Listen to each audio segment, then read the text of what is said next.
जय श्री कृष्णा मित्रों, प्रभु की कृपा आप सब पर बनी रहे। साथियों, हम सभी सनातन धर्म को मानने वाले हैं, इसलिए हमारा यह कर्तव्य बनता है कि हम अपने धर्म की रक्षा करें। जैसा कि हमारे शास्त्रों महाभारत और मनुस्मृति में भी कहा गया है, धर्मो रक्षति रक्षितः, अर्थात धर्म की रक्षा करने पर वह रक्षा करने वाले की रक्षा करता है।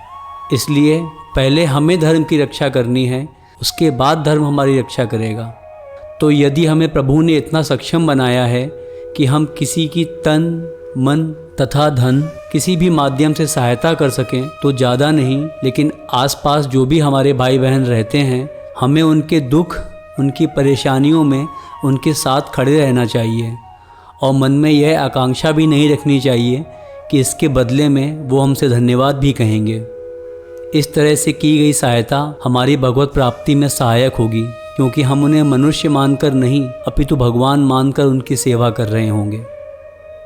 चलिए इन्हीं सद्विचारों के साथ भगवत गीता की अपनी यात्रा को आगे बढ़ाते हैं। तृतीय अध्याय, श्लोक संख्या प्रथम। अर्जुन उवाच ज्यायसी चेत कर्मणः ते मता बुद्धि जनार्दन तत्किं कर्मणि घोरे माम नियोजयसि केशव। अर्थात अर्जुन ने कहा, हे केशव, यदि आप बुद्धि को सकाम कर्म से श्रेष्ठ समझते हैं तो फिर आप मुझे इस घोर युद्ध में क्यों लगाना चाहते हैं। इसका तात्पर्य यह है कि श्री भगवान कृष्ण ने पिछले अध्याय में अपने घनिष्ठ मित्र अर्जुन को संसार के शोक सागर से उबारने के उद्देश्य से आत्मा के स्वरूप का विशद वर्णन किया है और आत्म साक्षात्कार के जिस मार्ग की संस्तुति की है वह है बुद्धि योग या कृष्ण भावनामृत। कभी कभी कृष्ण भावनामृत को भूल से जड़ता समझ लिया जाता है और ऐसी भ्रांत धारणा वाला मनुष्य भगवान कृष्ण के नाम जप द्वारा पूर्णतः कृष्ण भावना भावित होने के लिए प्रायः एकांत स्थान में चला जाता है। किंतु कृष्ण भावनामृत दर्शन में प्रशिक्षित हुए बिना एकांत स्थान में कृष्ण नाम जप करना ठीक नहीं।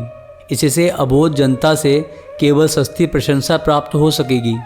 अर्जुन को भी कृष्ण भावनामृत या बुद्धि योग ऐसा लगा मानो वह सक्रिय जीवन से संन्यास लेकर एकांत स्थान में तपस्या का अभ्यास हो। दूसरे शब्दों में वह कृष्ण भावनामृत को बहाना बनाकर चतुरतापूर्वक युद्ध से जी छुड़ाना चाहता था। किंतु एक निष्ठ शिष्य के नाते उसने यह बात अपने गुरु के समक्ष रखी और कृष्ण से सर्वोत्तम कार्य विधि के विषय में प्रश्न किया। उत्तर में भगवान ने तृतीय अध्याय में कर्म योग अर्थात कृष्ण भावना भावित कर्म की विस्तृत व्याख्या दी। तृतीय अध्याय, द्वितीय श्लोक। व्यामिश्रेणेव वाक्येन बुद्धिं मोहयसीव मे तदेकं वद निश्चित्य येन श्रेयो अहमाप्नुयाम। अर्थात आपके अनेकार्थक उपदेशों से मेरी बुद्धि मोहित हो गई है, अतः कृपा करके निश्चयपूर्वक मुझे बताएं कि इनमें से मेरे लिए सर्वाधिक श्रेयस्कर क्या होगा। इसका तात्पर्य यह है कि पिछले अध्याय में भगवत गीता के उपक्रम के रूप में सांख्य योग, बुद्धि योग, बुद्धि द्वारा इंद्रिय निग्रह, निष्काम कर्म योग तथा नवदीक्षित की स्थिति जैसे विभिन्न मार्गों का वर्णन किया गया है, किंतु उसमें तारतम्य नहीं था। कर्म करने तथा समझने के लिए मार्ग की अधिक व्यवस्थित रूपरेखा की आवश्यकता होगी। अतः अर्जुन इन भ्रामक विषयों को स्पष्ट कर लेना चाहता था, जिससे सामान्य मनुष्य बिना किसी भ्रम के उन्हें स्वीकार कर सके। यद्यपि श्री कृष्ण वाक चातुर्य से अर्जुन को चकराना नहीं चाहते थे, किंतु अर्जुन यह नहीं समझ सका कि कृष्ण भावनामृत क्या है, जड़ता है या कि सक्रिय सेवा। दूसरे शब्दों में अपने प्रश्नों से वह उन समस्त शिष्यों के लिए जो भगवत गीता के रहस्य को समझना चाहते थे, कृष्ण भावनामृत का मार्ग प्रशस्त कर रहा है। तृतीय अध्याय, तृतीय श्लोक। श्री भगवानुवाच लोके अस्मिन् द्विविधा निष्ठा पुरा प्रोक्ता मया नघ ज्ञानयोगेन सांख्यानां कर्मयोगेन योगिनां। अर्थात श्री भगवान ने कहा, हे निष्पाप अर्जुन, मैं पहले ही बता चुका हूँ कि आत्म साक्षात्कार का प्रयत्न करने वाले दो प्रकार के पुरुष होते हैं। कुछ इसे ज्ञान योग द्वारा समझने का प्रयत्न करते हैं तो कुछ भक्ति में सेवा के द्वारा। इसका तात्पर्य यह है कि द्वितीय अध्याय के 39वें श्लोक ने दो प्रकार की पद्धतियों का उल्लेख किया है, सांख्य योग तथा कर्म योग या बुद्धि योग। इस श्लोक में इनकी और अधिक स्पष्ट विवेचना की गई है।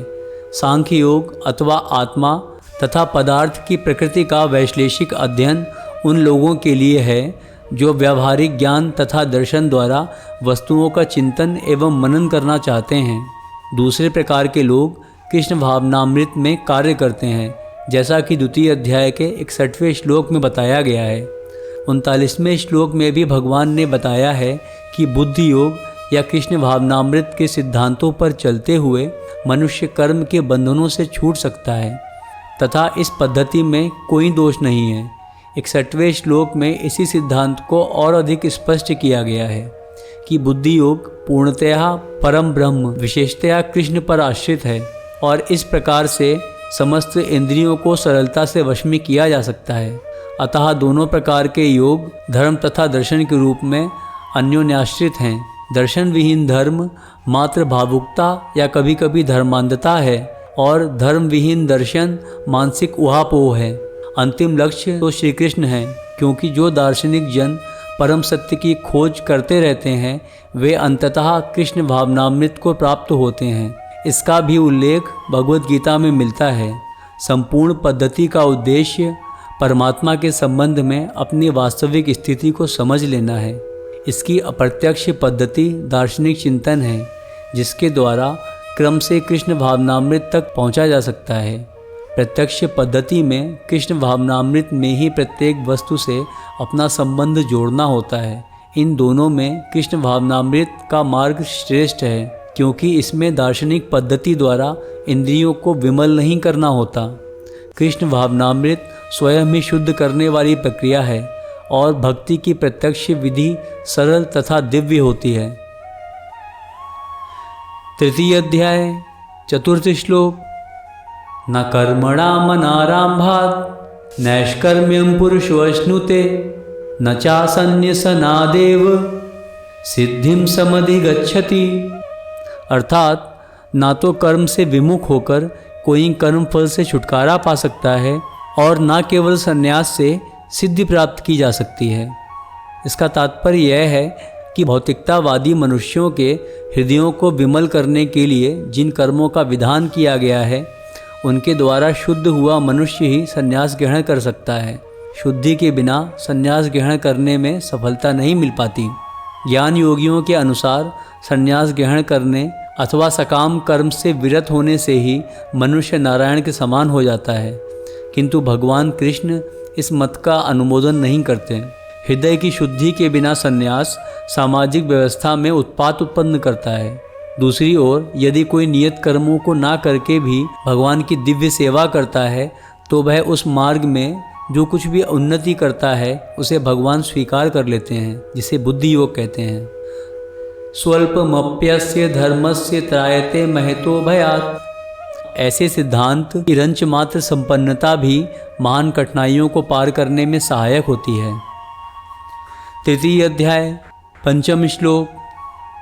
नाहि कश्चित् क्षणमपि जातु तिष्ठत्य कर्मकृत कार्यते ह्यवशा कर्म सर्वाः प्रकृति जैर्गुणैः।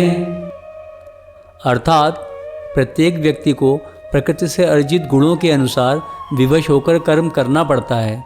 अतः कोई भी क्षण भर के लिए भी बिना कर्म किए नहीं रह सकता। इसका तात्पर्य यह है, यह देहधारी जीवन का प्रश्न नहीं है, अपितु आत्मा का यह स्वभाव है कि वह सदैव सक्रिय रहती है। आत्मा की अनुपस्थिति में भौतिक शरीर हिल भी नहीं सकता। यह शरीर मृत वाहन के समान है जो आत्मा द्वारा चालित होता है, क्योंकि आत्मा सदैव गतिशील यानी कि सक्रिय रहती है और वह एक क्षण के लिए भी नहीं रुक सकती। अतः आत्मा को कृष्ण भावनामृत के सत्कर्म में प्रवृत्त रखना चाहिए, अन्यथा वह माया द्वारा शासित कार्यों में प्रवृत्त होती रहेगी।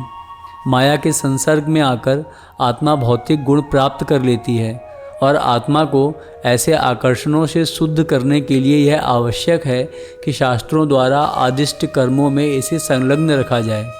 किंतु यदि आत्मा कृष्ण भावनामृत के अपने स्वाभाविक कर्म में निरत रहती है तो वह जो भी करती है उसके लिए कल्याणप्रद होता है। श्रीमद् भागवत के प्रथम अध्याय के 5वें श्लोक के द्वारा इसकी पुष्टि हुई है। वहाँ कहा गया है कि यदि कोई कृष्ण भावनामृत अंगीकार कर लेता है तो भले ही वह शास्त्रानुमोदित कर्मों को ना करे अथवा ठीक से भक्ति ना करे और चाहे वह पतित भी हो जाए तो इसमें उसकी हानि या बुराई नहीं होगी। किंतु यदि वह शास्त्र अनुमोदित सारे कार्य करे और कृष्ण भावना भावित ना हो तो ये सारे कार्य उसके किस लाभ के हैं। अतः कृष्ण भावनामृत के इस स्तर तक पहुँचने के लिए शुद्धिकरण की प्रक्रिया आवश्यक है। अतएव संन्यास या कोई भी शुद्धिकारी पद्धति कृष्ण भावनामृत के चरम लक्ष्य तक पहुँचने में सहायता देने के लिए है, क्योंकि उसके बिना सब कुछ व्यर्थ है। इस वीडियो में यहीं तक, शेष चर्चा आगे। राधे राधे।